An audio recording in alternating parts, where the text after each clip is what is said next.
If you want to know why so many people work hard for decades and still never feel rich, I will tell you something uncomfortable. It is usually not because of one catastrophic financial mistake. It is because of 1,000 small permissions. A permission to say, this is normal. A permission to say, everybody does it. A permission to say, it is only a monthly payment. A permission to say, this is self-care. A permission to say, this is an investment in myself. A permission to say, I deserve it. And before long, a person looks up and realizes that his money did not disappear in one grand explosion. It bled out quietly through purchases he never properly questioned because the culture had already pre-approved them. That is the story I want to tell. Not a story about penny pinching, not a story about cutting coffee and living like a monk. I like nice things. I spend money on things I genuinely value. I have no interest in pretending luxury is a sin. It is not. But confusion is expensive. And one of the most expensive forms of confusion is calling ordinary waste normal. That is why I have always thought the real battle in personal finance is not between spending and saving. It is between unconscious spending and conscious spending. The source material understood this better than it first appeared. On the surface, it looked like a long list of money mistakes. But beneath that format was a much stronger truth. Many people are not ruined by the spectacular errors they fear. They are weakened by socially approved waste, especially the kind dressed up as responsibility, self-improvement, investing, convenience, or adulthood. That is a much more interesting story because it means the enemy is subtle. The enemy is the expense that never gets challenged because everybody around you treats it like common sense. Take cars. I have watched people walk into dealerships determined to act rationally and walk out discussing monthly payments as though that were intelligence. It is not intelligence, it is hypnosis. When you buy a car based on monthly payment, you have already surrendered the game. The dealership knows exactly what it is doing. Stretch the term, hide the interest, add the warranty, add the accessories, pad the numbers, make the payment feel manageable. And suddenly, a person who would never say yes to the total price says yes to the monthly illusion. He feels prudent because the payment fits this month's breathing room. Yet he has purchased years of obligation to do it. That is how middle-class wealth gets silently strangled. A vehicle is not just a sticker price, it is gas, insurance, maintenance, registration, repairs, parking, depreciation, and above all, opportunity cost. The rich life question is never, can I survive this payment? The real question is, what does this total burden do to my future options? A truck is an even better example because the justifications are so emotional. People tell themselves they need it. Sometimes they do. Often they do not. Often what they need is the image attached to it: ruggedness, freedom, capacity, masculinity, usefulness.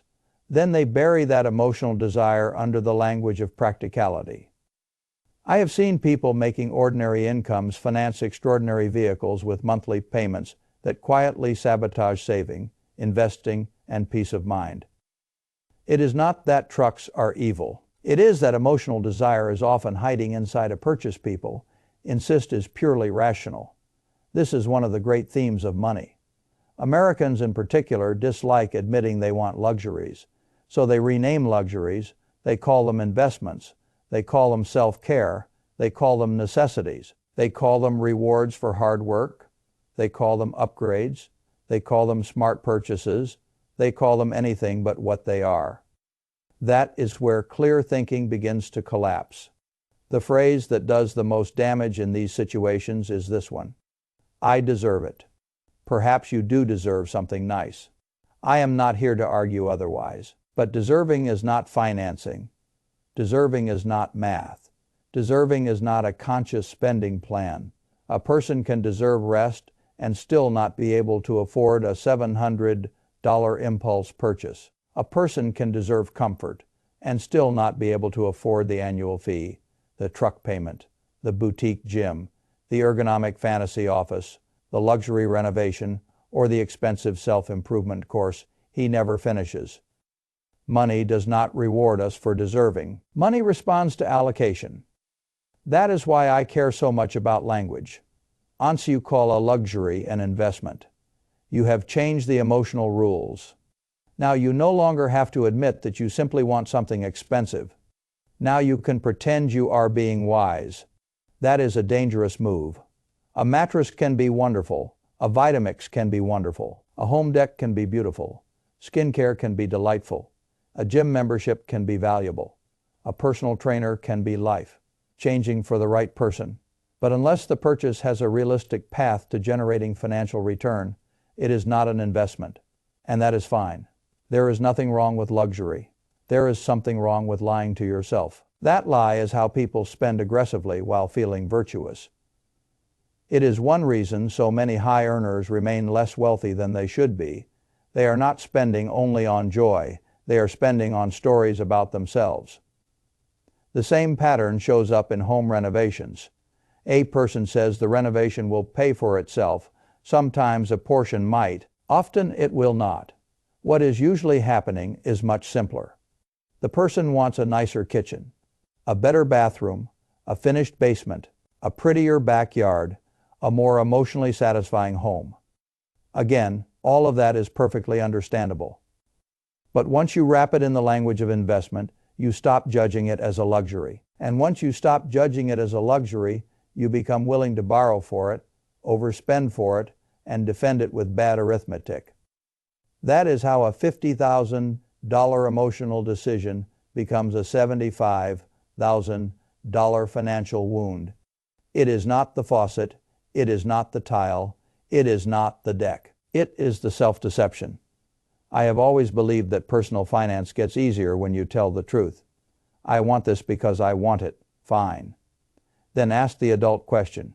Can I afford it from guilt, free spending, or from money I have consciously set aside for luxuries? If the answer is no, then wait. Saving for a luxury is honorable. Financing a luxury while calling it an investment is usually nonsense. This is why I prefer the 30-day rule for large personal purchases. Wait, let the dopamine cool off. See whether you still want it after the fantasy has had time to lose some of its theatrical lighting. If you still want it and it fits your numbers, wonderful, buy it proudly. But if the desire fades, what died was not need, what died was impulse. That is a valuable death. A different kind of permission happens with so-called self-care. I want to be careful here because true care matters, sleep matters, therapy matters, time off matters, exercise matters, restoration matters. But self-care has become one of the most profitable euphemisms in the culture. A brutal week becomes justification for spending we had not planned, could not really afford, and would not have chosen if we were calm. A massage on a planned budget can be self-care. A sequence of high-cost emotional rewards charged to a credit card is often stress spending wearing a beautiful name tag. The distinction matters. If the money is set aside and intentional, enjoy it. If the money is not there and the purchase is simply a chemical response to stress, at least tell the truth about it. The truth is not cruel. The truth is what makes change possible. Subscriptions are another perfect example of socially approved leakage. They are rarely dramatic enough to trigger alarm. That is why they work so well against people.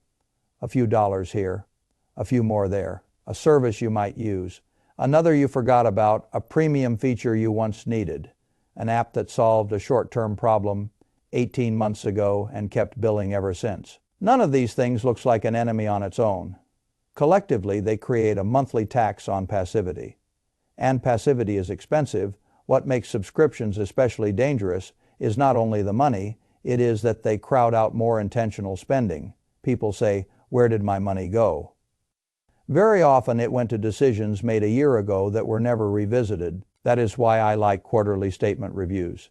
Not because I enjoy staring at line items, but because a person must periodically reauthorize what stays in his life. If you do not do that, your money begins serving the ghost of your old preferences instead of your current values. That is an elegant way to become less rich and less happy at the same time. I think the same way about gadgets, fitness equipment, and aspiration purchases. A Peloton is not evil. A reformer is not evil. A weighted vest is not evil. A digital hip flexor course is not evil. What is dangerous is the story underneath the purchase. I am buying the future version of myself. I am buying the disciplined self. I am buying the healthy self. I am buying the one who wakes up at sunrise and journals on the deck. I am buying the one who finally stretches every day. I am buying the version of me who cooks, works out, meditates, reads, and drinks green juice in perfect sequence. No, usually you are not.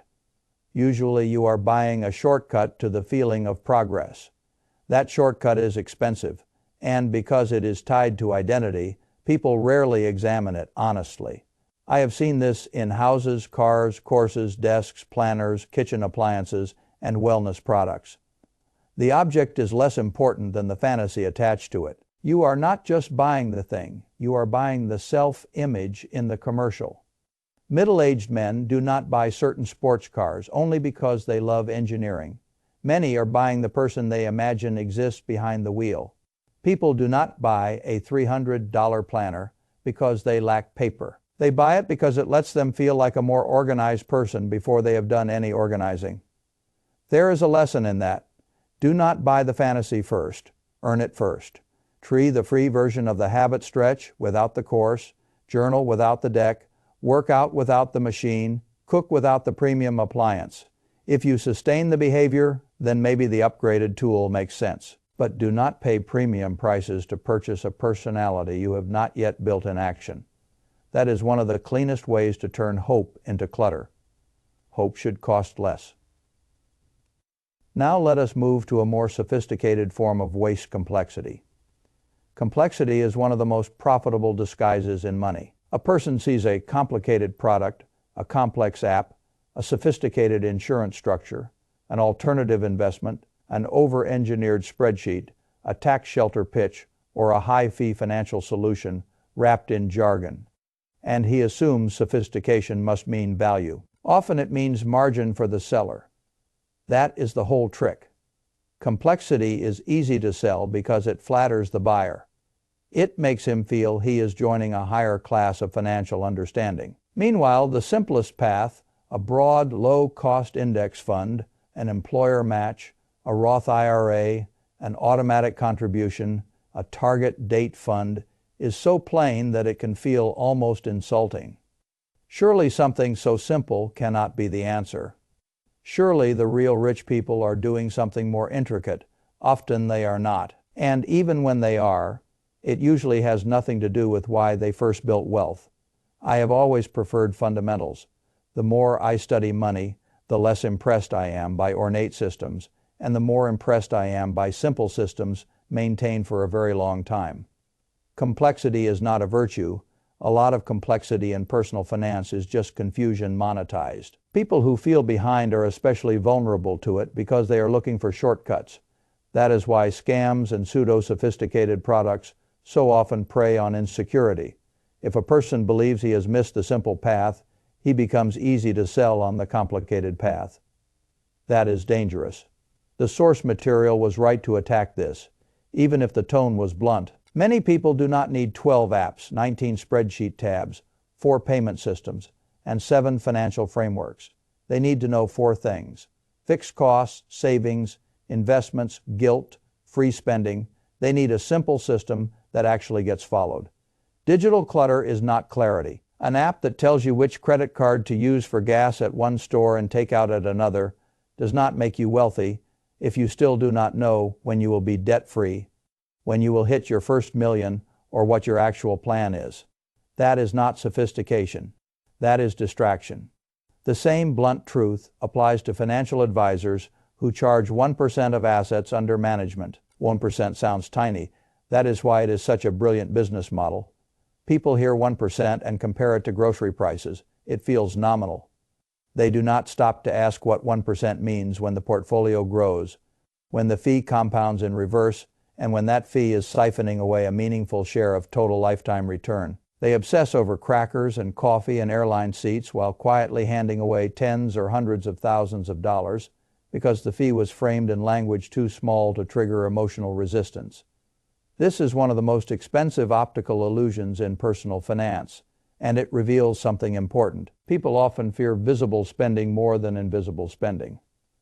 They will fight to save $20 on a phone bill and never question a fee structure that may cost them a quarter or more of long-run returns. That is not rational. It is a quirk of human psychology. We react to what is concrete and immediate. We ignore what is abstract and compounding. That is why good personal finance requires not only discipline but perspective. You have to know where the real money leaks are. Sometimes they are not small at all. Primary housing is another place where cultural mythology does extraordinary damage. People speak about homeownership as if it were automatically an investment, as if buying a house were morally superior to renting and financially inevitable. I do not believe any of that in blanket form. A primary residence can be a wonderful lifestyle purchase. It can also be a weak investment relative to what people imagine once you account for mortgage interest, property taxes, maintenance, insurance, closing costs, transaction friction, and the opportunity cost of the capital tied up there. Yet people continue to repeat the phrase, renting is throwing money away. Sometimes renting is buying flexibility. Sometimes renting is preserving capital for higher return uses. Sometimes renting is the superior financial choice in expensive markets. Sometimes buying is the right move. But the point is that the decision must be made by arithmetic and life design, not by slogans inherited from people whose housing market tax rules and interest rates may have belonged to a different century. That is another theme I care about deeply. Do not let other people's scripts decide your financial life. Run the numbers. Then evaluate the lifestyle factors honestly. This, to me, is the adult version of money. Not moral rules, not identity theater. Numbers first, then values, airline status cards, luxury credit cards, loyalty programs, premium lounge access, and all the expensive status architecture around modern consumption follow the same pattern. Some of these products can be useful if you genuinely use the perks and would have paid for equivalent value anyway. But many people are paying to feel important at a gate twice a year. They are paying annual fees not for utility but for self-image. Again, that is perfectly human. But if you do not recognize it, the cost becomes invisible. The rich life approach is not to cut everything. It is to know what you actually love. That is why I like the idea of money dials. If travel truly matters to you, spend more there. If convenience matters deeply, maybe you spend there. If fitness, generosity, beauty, health, learning, or rest matter, then perhaps those are your dials. The point is not austerity. The point is intentionality. Once you know your true dials, it becomes easier to slash everything else without resentment, because you are not cutting life. You are redirecting life. That is a much more powerful frame. A person with no defined values feels every cut as loss. A person with defined values experiences cuts as reallocation. That is how you avoid the endless misery of generic frugality. I do not want generic frugality. I want intelligent trade-offs. So I would summarize the waste in this file not as a list of purchases, but as a list of lies. The lie that monthly payment equals affordability. The lie that expensive equipment creates discipline. The lie that luxury becomes wise if you call it an investment. The lie that self-care is always noble regardless of how it is funded. The lie that complexity is sophistication. The lie that status perks are free if you enjoy the image. The lie that homeownership is automatically investing. The lie that cheap now and upgrade later saves money. The lie that buying a fantasy self is the same as becoming one. All of those lies are expensive, and none of them feels dangerous in the moment. That is why they work. People imagine that financial mistakes will announce themselves dramatically. Usually they do not. Usually they show up with soft language, familiar habits, cultural approval, and a monthly charge too small to hurt until it has repeated 100 times. The cost is not that you bought one silly gadget. The cost is that you normalized a relationship with money where desire does not need to justify itself and where routine spending is never forced to compete with your larger future. That is what I want people to change. I do not want them to become joyless. I want them to become awake. Awake enough to see the difference between what they truly love and what they merely absorbed. Awake enough to admit when something is a luxury and buy it, honestly if they can. Awake enough to say no when the purchase is really just a fantasy of a better self. Awake enough to simplify when complexity is noise. Awake enough to protect their capital from fees, payments, and invisible drag. Awake enough to realize that every recurring dollar has a life of its own if it is not intercepted.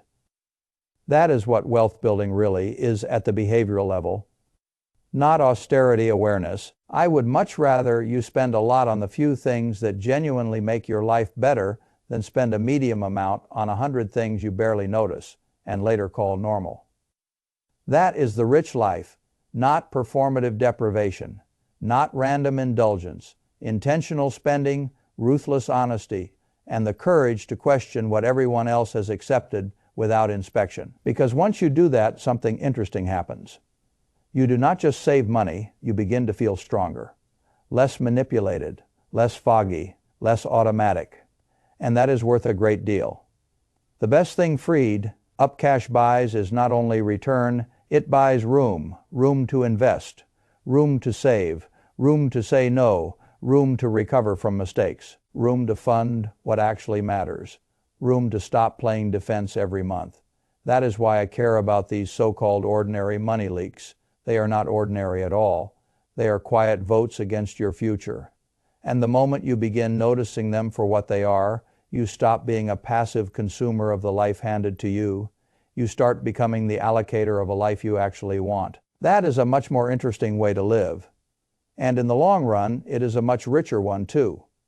I want to push this one step further because people often ask me where intentional spending really begins. It begins with embarrassment, not public embarrassment, private embarrassment. The moment you see a statement and realize you have been funding a version of your life you do not even consciously like, that is a useful moment. A person who can endure that moment without flinching becomes dangerous in the best possible way.